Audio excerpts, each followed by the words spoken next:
ആകാശവാണി.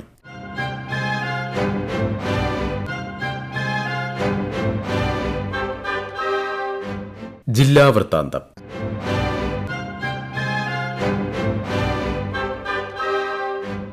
ഇന്ന് തിരുവനന്തപുരം ജില്ലാ വിശേഷങ്ങളുമായി ആകാശവാണി പ്രതിനിധി രജു കോലിയക്കോട്. നിയമവകുപ്പിന്റെ നേതൃത്വത്തിൽ ഭരണഘടനാ ദിനാഘോഷം സംഘടിപ്പിച്ചു. സെക്രട്ടേറിയറ്റിലെ ദർബാർ ഹാളിൽ നടന്ന പരിപാടിയുടെ ഉദ്ഘാടനം ഉപലോകായുക്തയും കേരള ഹൈക്കോടതി മുൻ ജഡ്ജിയുമായ ജസ്റ്റിസ് അശോക് മേനോൻ നിർവഹിച്ചു. അഖില കേരള പ്രസംഗ മത്സരമായ വാഗ്മി 2025 വിജയികൾക്കുള്ള സമ്മാനങ്ങളും അദ്ദേഹം വിതരണം ചെയ്തു. ഭരണഘടന ആമുഖ വായനയോടെയാണ് പരിപാടി ആരംഭിച്ചത്. പട്ടം കേന്ദ്രീയ വിദ്യാലയത്തിലെ 3ാം ക്ലാസ്സുകാരി MS അമേലിയയായിരുന്നു ഭരണഘടന ആമുഖം വായിച്ചത്. നിയമസഭാ സെക്രട്ടറി ഡോക്ടർ N കൃഷ്ണകുമാർ മുഖ്യ പ്രഭാഷണം നടത്തി.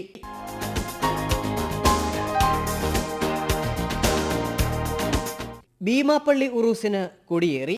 ഭീമാപ്പള്ളി മുസ്ലിം ജമാഅത്ത് പ്രസിഡന്റ് S അബ്ദുൾ ജബ്ബാറും വൈസ് പ്രസിഡന്റ് ഹലീലു റഹ്മാനും ചേർന്ന് പതാക ഉയർത്തിയതോടെയാണ് ഈ വർഷത്തെ ഭീമാപ്പള്ളി ഉറൂസിന് തുടക്കമായത്. ആദ്യ ദിവസത്തെ കൂട്ടപ്രാർത്ഥനയ്ക്ക് ഭീമാപ്പള്ളി ചീഫ് ഇമാം അൽ ഹാഫിസ് കുമ്മനം നിസാമുദ്ദീൻ അസ്ഹരി, ഡോക്ടർ സയ്യിദ് ശിഹാബുദ്ദീൻ അഖ്ദൽ മുത്തന്നൂർ തങ്ങൾ എന്നിവർ നേതൃത്വം നൽകി. ഈ മാസം 23 മുതൽ അടുത്ത മാസം 1 വരെ പ്രഭാഷണ പരമ്പര നടക്കുന്നുണ്ട്. അടുത്ത മാസം 2 രാവിലെ 6 മണിക്ക് ഖത്മുൽ ഖുറാൻ തമാമും തുടർന്ന് നേർച്ച വിതരണവും അന്നദാനവും ഉണ്ടാകും. അടുത്ത മാസം 2 ഉറൂസ് സമാപിക്കും.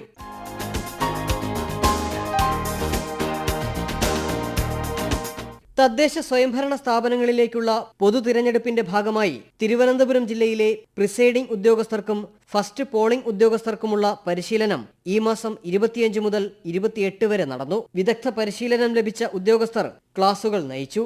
പോളിംഗ് ബൂത്തിലെ ക്രമീകരണങ്ങൾ, മറ്റു നടപടികൾ എന്നിവയുടെ വിശദമായ ക്ലാസുകളും ഇലക്ട്രോണിക് വോട്ടിംഗ് മെഷീൻ സംബന്ധിച്ച പ്രായോഗിക പരിശീലനവും ഉണ്ടായിരുന്നു.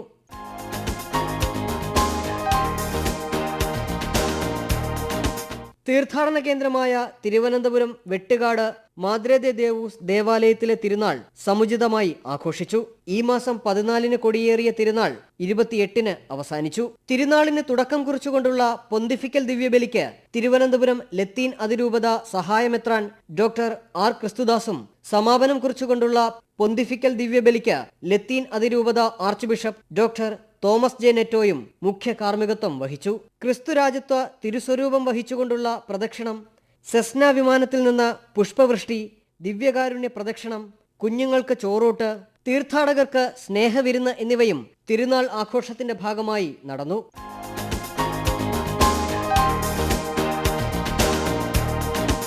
ഊർജ്ജ സംരക്ഷണ പ്രവർത്തനങ്ങൾക്ക് തിരുവനന്തപുരം അന്താരാഷ്ട്ര വിമാനത്താവളത്തിന് ദേശീയ പുരസ്കാരം ലഭിച്ചു.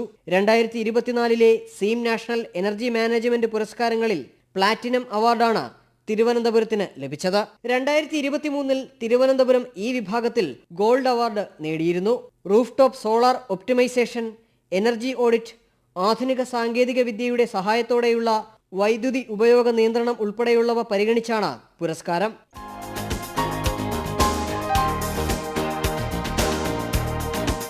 ശ്രീ പത്മനാഭസ്വാമി ക്ഷേത്രത്തിൽ പ്രശസ്തമായ മുറജപത്തിന് തുടക്കമായി.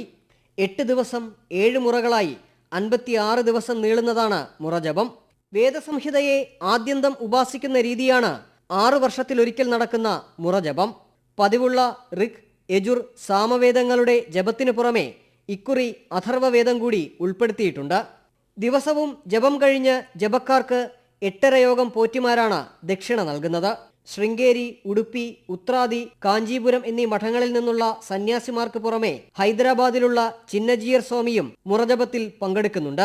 കേരളത്തിൽ നിന്ന് ആഴ്വാഞ്ചേരി തമ്പ്രാക്കൾ, തിരുനാവായ, തൃശൂർ വാദ്യാന്മാർ, കൈമുക്ക്, പന്തൽ, കപ്ലിങ്ങാട്, ചെറുമുക്ക് വൈദികർ എന്നിവർ മുറജപത്തിന് എത്തുന്നുണ്ട്. താന്ത്രികമായ പൂജകൾ തരണനല്ലൂർ നമ്പൂതിരിമാരാണ് നിർവഹിക്കുന്നത്.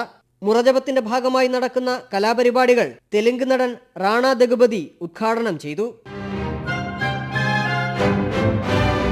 ജില്ലാ വൃത്താന്തം സമാപിച്ചു.